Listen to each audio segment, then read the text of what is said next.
আন্দোলনের নামে বৃক্ষ নিধন করে বিএনপি জামাত, বললেন প্রধানমন্ত্রী। একটি কাটলে ৩টি গাছ লাগানোর পরামর্শ। দেশের ইতিহাসের সবচেয়ে বড় বাজেট দিতে যাচ্ছে আওয়ামী লীগ। আকার হতে পারে প্রায় ৮ লাখ কোটি টাকা। কাল উপস্থাপন করবেন অর্থমন্ত্রী। আওয়ামী লীগের ডিফেন্ডার ছিলেন বেনজির, বললেন ফখরুল। কোনো ব্যক্তির অপকর্মের প্রভাব পড়বে না বাহিনীতে, জানালেন র্যাবের নতুন ডিজি।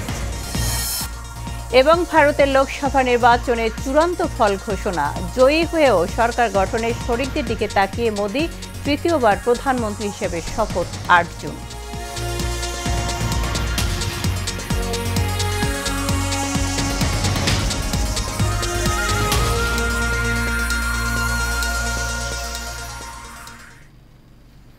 স্বাগত এশিয়া নিউজের সঙ্গে আছি আমি শারমিন জাহান মেরি। শুনছিলেন পিআরবি কেবল ইন্ডাস্ট্রিজ লিমিটেড সংবাদ শিরোনাম। এবার যাব পুরো সংবাদে। পরিবেশ রক্ষায় আওয়ামী লীগ সারা দেশে গাছ লাগায়। বিএনপি জামাত আন্দোলনের নামে হাজার হাজার বৃক্ষ ধ্বংস করে বলে মন্তব্য করেছেন প্রধানমন্ত্রী শেখ হাসিনা। সকালে বঙ্গবন্ধু আন্তর্জাতিক সম্মেলন কেন্দ্রে বৃক্ষ মেলা উদ্বোধন অনুষ্ঠানে কথা বলেন তিনি। এ সময় উন্নয়ন প্রকল্পে পরিবেশের দিকে বিশেষ নজর দেওয়ার আহ্বান জানিয়ে গাছ কাটার প্রয়োজন পড়লে একটি গাছের পরিবর্তে ৩টি গাছ লাগানোর পরামর্শ দেন সরকার প্রধান। কাউসার আহমেদের রিপোর্টে বিস্তারিত।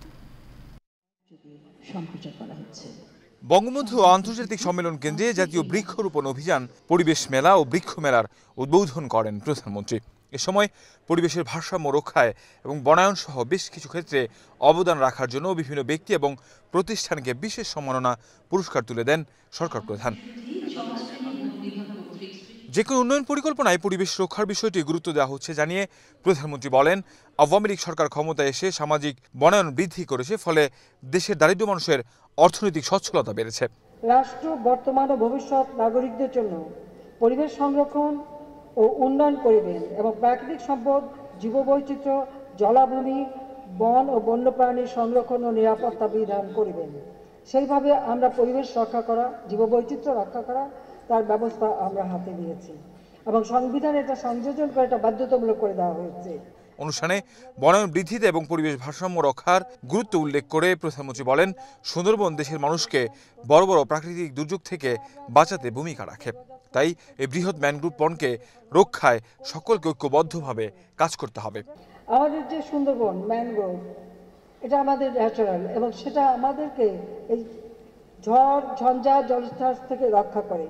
কাজে সুন্দরবনকে আরও সুরক্ষিত করা এবং সুন্দরবনের কার্বন মজুদের পরিমাণও বৃদ্ধি পেয়েছে। 2009 সালে সুন্দরবনের মোট কার্বন মজুদের পরিমাণ ছিল 106 মিলিয়ন মেট্রিক টন, যা 2019 সালে হয়েছে 139 মিলিয়ন মেট্রিক টন। এ সময় চলতি বছর 8 কোটি 38 লাখ চারা রোপণ করা হবে বলেও জানান প্রধানমন্ত্রী। দেশের বনজ সম্পদ বৃদ্ধি এবং বন পুনঃপ্রতিষ্ঠার জন্য এবছর বর্ষা মৌসুমে 8 কোটি 38 লক্ষ চারা রোপণ করা হবে। সেইভাবে আমরা পদক্ষেপ নিয়েছি। আর মুজিব বর্ষ উপলক্ষে আমাদের দলের পক্ষ থেকে আমরা 1 কোটি বৃক্ষরোপণের পদক্ষেপ নিই, তবে বৃক্ষরোপণ তার থেকে অনেক বেশি। কাউসার আহমেদ, এশিয়ান টেলিভিশন, ঢাকা।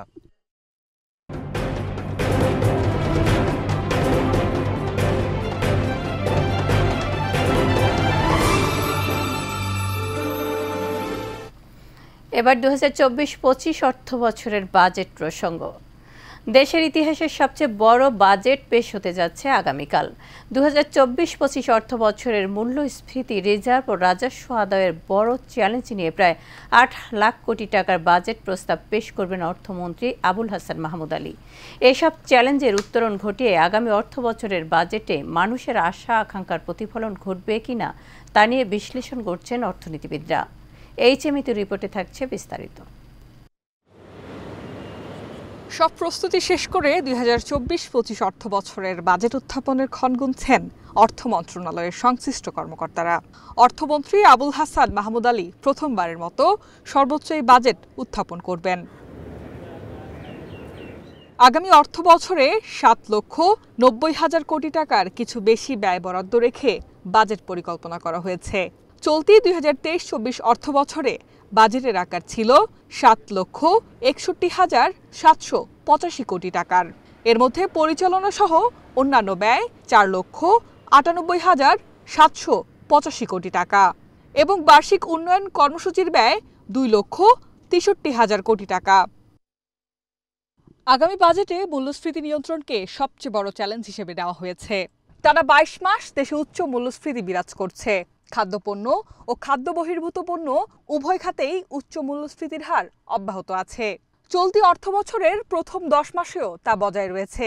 সরকারি সংস্থা বাংলাদেশ পরিসংখ্যান ব্যুরো বলছে 2023 সালের মে থেকে 24 সালের এপ্রিল পর্যন্ত মূল্যস্ফীতির হার 9.41 থেকে 9.94% মধ্যে ওঠানামা করছে। গত এপ্রিলে খাদ্য মূল্যস্ফীতি ছিল 10.22%, যা মার্চে ছিল 9.87%। এমন অবস্থায় মূল্যস্ফীতি 6.5%-এর মধ্যে নামিয়ে আনা বেশ কঠিন। সরকারি রাজস্ব আয়ের পরিকল্পনা 5.5 লাখ কোটি টাকার কাছাকাছি ধরে 2024-25 অর্থবছরের বাজেট সাজানো হচ্ছে। এর সিংহভাগই 4,80,000 কোটি টাকা জোগাড় করার লক্ষ্য ঠিক করে দেওয়া হতে পারে দেশের প্রধান রাজস্ব আহরণকারী সংস্থা এনবিআরকে। এমনটি হলে চলতি 2023-24 অর্থবছরের ঘোষিত বাজেটের চেয়ে মোট রাজস্ব আহরণের লক্ষ্যমাত্রা প্রায় 1.5 লাখ কোটি টাকার বেশি। তবে সংশোধিত লক্ষ্যের চেয়ে প্রায় 70,000 কোটি টাকা বেশি। অবশ্য সংশোধিত লক্ষ্যের চেয়ে আদায় এখন পর্যন্ত 8% কম। যদি শেষ পর্যন্ত আদায় না বাড়ে তাহলে চলতি অর্থবছরের তুলনায় 1 লক্ষ কোটি টাকার বেশি রাজস্ব আয় করতে হবে আগামী অর্থবছরে। এছাড়া রাজস্ব আদায় বাড়াতে মোবাইল ফোন কলের উপর সম্পূরক শুল্ক বাড়ানো হবে। বর্তমানে গ্রাহকেরা 100 টাকা দিয়ে মোবাইল রিচার্জ করলে ভ্যাট ও সম্পূরক শুল্ক বাবদ কেটে নেওয়ার পর 73 টাকার কথা বলতে পারেন। আবারও যদি সম্পূরক শুল্ক 5% বাড়ানো হয় তাহলে গ্রাহকেরা 100 টাকার মধ্যে 69 টাকা 35 পয়সার কথা বলতে পারবেন। বাংলাদেশ ব্যাংকের বৈদেশিক মুদ্রা রিজার্ভ ধারাবাহিকভাবে কমছে। বর্তমানে মোট রিজার্ভ কমে 2,377 কোটি ডলারে বা 23.77 বিলিয়নে দাঁড়িয়েছে। আর আন্তর্জাতিক মুদ্রা তহবিল IMF এর হিসাব পদ্ধতি BPM-6 অনুযায়ী বাংলাদেশ ব্যাংকের রিজার্ভ এখন 1,832 কোটি ডলার বা 18.32 বিলিয়ন। প্রকৃত বা ব্যবহারযোগ্য রিজার্ভ 13 বিলিয়ন ডলারের কিছুটা কম। আগামী অর্থবছরে ফের কালো টাকা সাদা করার সুযোগ দেওয়া হতে পারে। এক্ষেত্রে 15% কর দিয়ে বিনা প্রশ্নে কালো টাকা সাদা করার সুযোগ আসতে পারে। এই সুযোগ দেওয়া হতে পারে 1 বছরের জন্য। 2 বছর আগে 10% কর দিয়ে কালো টাকা বৈধ করার সুযোগ দেওয়া হয়েছিল, কিন্তু তেমন সাড়া না পাওয়ার পরে এ সুযোগ বাতিল করা হয়। এর পরের বছর দেশ থেকে পাচার করা টাকা ফেরত আনার সুযোগ দেওয়া হলেও কেউ এই সুযোগ নেয়নি। 1 বছর বিরতির পর আগামী অর্থ বছরে আবারও ঢালাওভাবে কালো টাকা সাদা করার সুযোগ দেওয়া হতে পারে। আসন্ন 2024-25 অর্থ বছরের বাজেটে ব্যক্তি শ্রেণীর করমুক্ত আয়ের সীমা বাড়ছে না। তবে করদাতার হয়রানি কমাতে আয়কর রিটার্ন অ্যাসেসমেন্টের বিধান বাতিল করা হচ্ছে। এজন্য বাজেটে আয়কর আইনে বড় পরিবর্তন আনতে যাচ্ছে এনবিআর। এই সিদ্ধান্তের ফলে ব্যক্তি ও কোম্পানি 2 শ্রেণীর করদাতাই কিছুটা হলেও স্বস্তি পাবে। Mitu, Asian television, Dhaka. যাচ্ছে অন্যান্য সংবাদে। বিএনপি মহাসচিব মির্জা ফখরুল ইসলাম আলমগীর বলেছেন, আওয়ামী লীগকে ক্ষমতায় রাখার ডিফেন্ডার ছিলেন পুলিশের সাবেক আইজিপি বেনজির আহমেদ। তিনি বিরোধী মতকে নিষ্ঠুরভাবে দমন করেছিলেন বলে অভিযোগ করেন ফখরুল। দুপুরে জাতীয় প্রেস ক্লাবে ওলামা দলের আলোচনা সভায় বিএনপি মহাসচিব আরও অভিযোগ করেন, ধর্মহীন রাষ্ট্র গড়তে চাচ্ছে আওয়ামী লীগ, যে কারণে আলেম ওলামা ও ধর্মপ্রাণ মানুষের উপর নির্যাতন করছে সরকার। আবারও একদলীয় বাকশাল প্রতিষ্ঠার জন্য ক্ষমতাসীনরা বিভিন্নভাবে কাজ করছে বলে অভিযোগ করেন তিনি।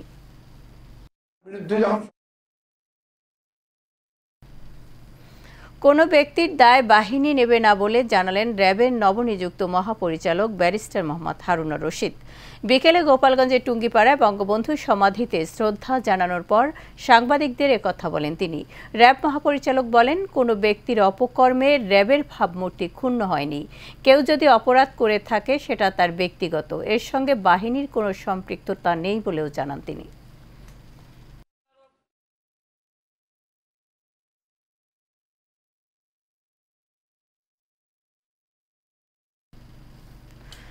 ভারতের 18তম সাধারণ লোকসভা নির্বাচনের 543টি আসনের চূড়ান্ত আনুষ্ঠানিক ফল ঘোষণা করেছে দেশটির নির্বাচন কমিশন।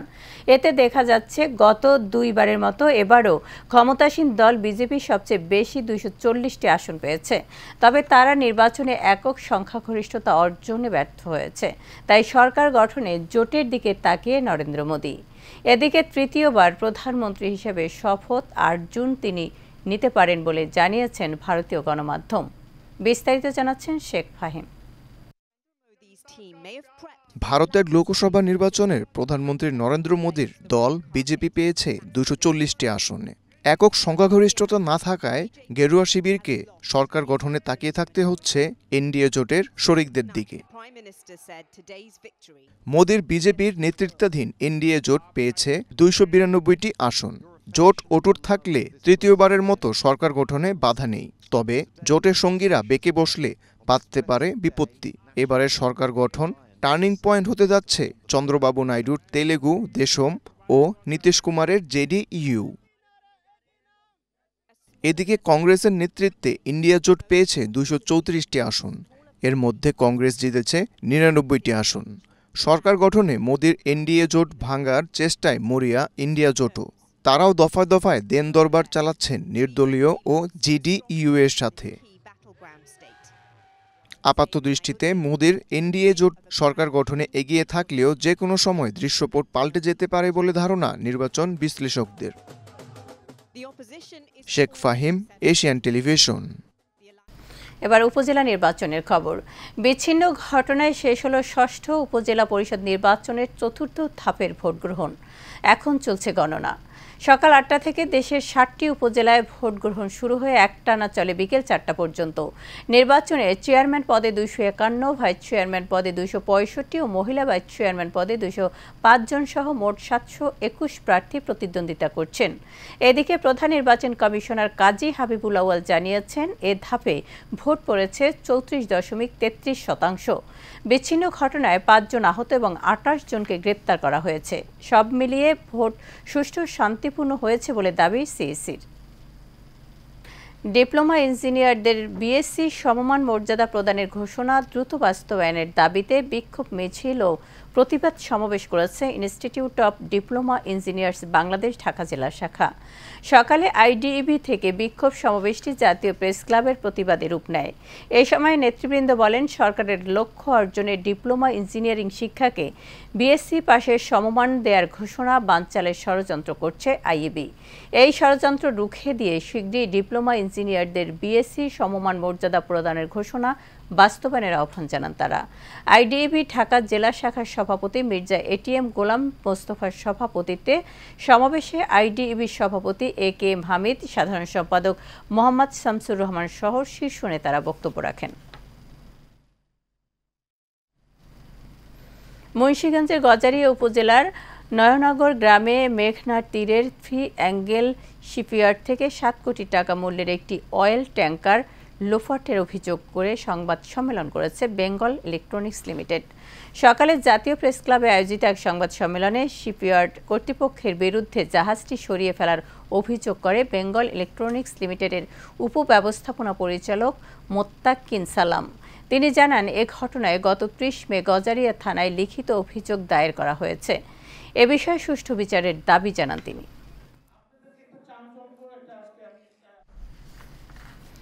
যমুনা ব্যাংকের রাজশাহী অঞ্চলে ম্যানেজার্স মিটিং অনুষ্ঠিত হয়েছে। রাজশাহীর একটি অভিজাত হোটেলে এই মিটিংয়ে ব্যাংকিং সেবা গ্রাহকের দোরগোড়ায় পৌঁছে দেয়া, ব্যাংকের উন্নতি ও ব্যবসা প্রসার সংক্রান্ত গুরুত্বপূর্ণ বিষয়ে সিদ্ধান্ত গৃহীত হয়।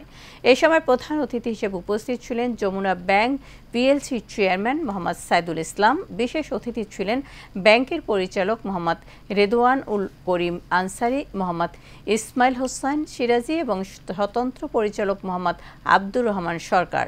ব্যাংকের ব্যবস্থাপনা পরিচালক ও সিইও মির্জা ইলিয়াস উদ্দিন আহমেদের সভাপতিত্বে আরও উপস্থিত ছিলেন ব্যাংকের রাজশাহী অঞ্চলের সকল শাখা ও উপশাখার ব্যবস্থাপকগণ।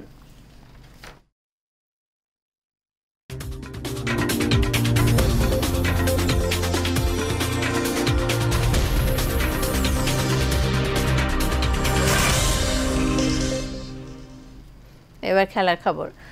হাসারাঙ্গাকে সরিয়ে টি-20 র্যাঙ্কিংয়ে শীর্ষে ফিরলেন সাকিব আল হাসান। টি-20 বিশ্বকাপে দক্ষিণ আফ্রিকার বিপক্ষে বল হাতে আলো ছড়ালেও ব্যাটিংয়ে একেবারেই নিষ্প্রভ ছিলেন ওয়ানিন্দু হাসারাঙ্গা। তার এই পারফরম্যান্সের প্রতিফলন পড়েছে র্যাঙ্কিংয়ে। এই সংস্করণের অলরাউন্ডারদের তালিকায় 2-এ নেমে গেছেন তিনি। এতে শীর্ষে ফিরেছেন সাকিব আল হাসান। লঙ্কান অধিনায়কের রেটিং পয়েন্ট এখন 222, শীর্ষ স্থান ফিরে পাওয়া সাকিবের রেটিং পয়েন্ট 223।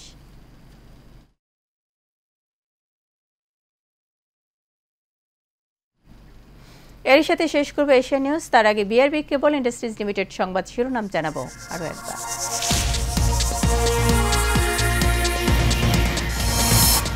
আন্দোলনের নামে বৃক্ষ নিধন করে বিএনপি জামাত, বললেন প্রধানমন্ত্রী।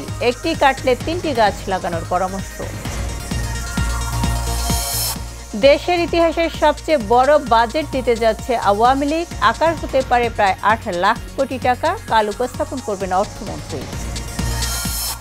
আওয়ামী লীগের ডিফেন্ডার ছিলেন বেনজির, বললেন ফখরুল। কোনো ব্যক্তির অপকর্মের প্রভাব পড়বে না বাহিনীতে, জানালেন র্যাবের নতুন ডিজি।